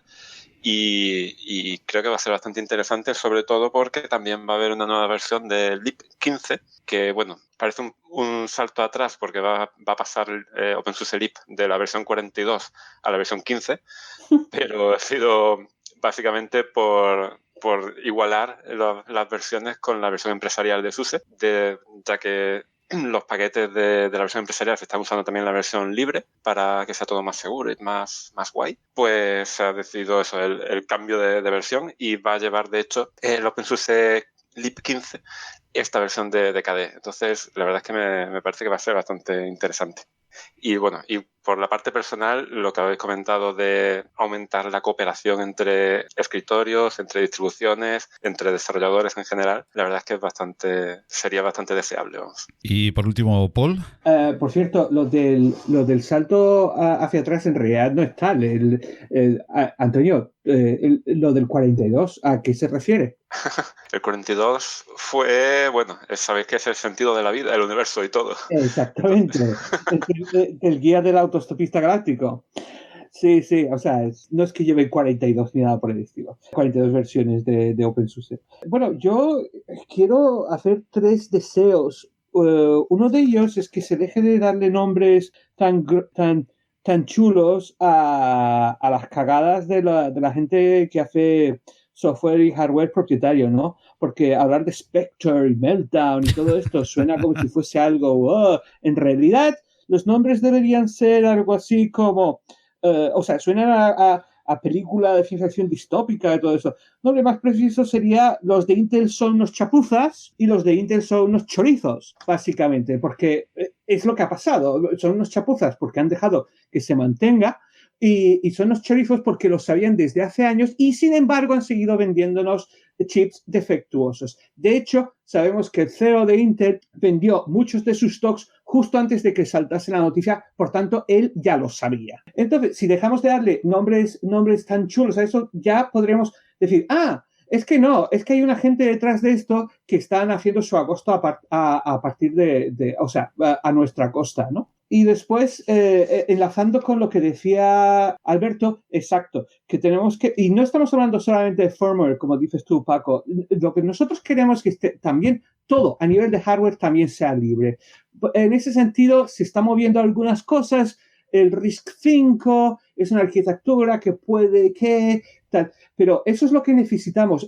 Una cosa aquí, porque una cosa así tiene que tener consecuencias, tiene que desencadenar que si el software privativo con todas sus inseguridades y todos los problemas que conlleva ha desembocado al software libre, porque así es como ocurrió, ya sabéis la historia del driver de la impresora de Stallman y todas estas cosas, que era privativo y por tanto él inició el proyecto GNU intentando crear un driver libre. Esto tiene que llevarnos también al tema del hardware libre. Sin hardware libre, en realidad, no tenemos la base sobre la que basar nuestra seguridad y la privacidad que todos añoramos, que todos queremos, ¿no? Porque si el hardware mismo no sabemos cómo funciona, es defectuoso, permite que se nos espíe, etcétera, etcétera, el software puede ser todo lo seguro que queramos, que vamos a tener un problema de todas maneras a nivel de hardware. Necesitamos más creadores de chips, no solamente de portátiles y tal. Y la última ya no es tan seria. Lo que yo quiero es que haya un poco más de glamour en el mundo del software libre. Quiero que la gente vea, los usuarios finales quieran tener un teléfono libre y un portátil libre como quieren tener un iPhone o un iPad o un MacBook o lo que sea. Yo lo que quisiera, y como como trabajador del mundo de la comunicación es que es dar esa impresión al mundo. Eso es lo que yo quiero personalmente, ¿no? Que haya glamour, que dé un aspecto de glamour lo de ser software libre, que es cool utilizar software libre. Pues muchísimas gracias a todos por haber estado compartiendo con nosotros y muchísimas gracias a los oyentes por haber estado ahí compartiendo con Marcos Costales, con Lorenzo Atareao, con Alberto Ruiz, con Antonio La Rosa y con Paul Brown. Este podcast de Compilando Podcast, que en esta segunda edición del 2018 pues pretendía con estos ilustres invitados el hacerles partícipes de lo que ha sido para nosotros un pequeño resumen del 2017 y de las ilusiones que tenemos puesto en nuestro sistema operativo preferido, GNU Linux, y nuestro tipo y filosofía de software preferido, el software libre para el venidero 2018. Marcos, Lorenzo, Alberto, Antonio, Paul, muchísimas gracias por acudir a la llamada de Compilando Podcast. Esperemos que hayáis quedado todavía con ganas de contarnos muchas más cosas más y poder repetir en futuras ocasiones la experiencia individualmente y colectivamente en comunicación con todos los oyentes de Compilando Podcast para hablar de esto que tanto nos gusta y nos apasiona. Y a todos ustedes, los que nos han estado oyendo, con las gracias a nuestros invitados, las gracias por haber estado oyéndonos, amigas y amigos del software libre. Quiero concluir esta edición también, pues como concluyo todas las de Compilando Podcast, diciendo que en este 2018 disfruten también de mucho y de buen software libre. Que a verlo, haylo, lo hay, seguro. Gracias a todos, gracias a nuestros invitados y gracias por haber estado ahí compartiendo este tiempo de podcast. Gracias a ti. Gracias, hasta luego. Gracias, Paco, hasta luego. Hasta luego a todos, muchas gracias.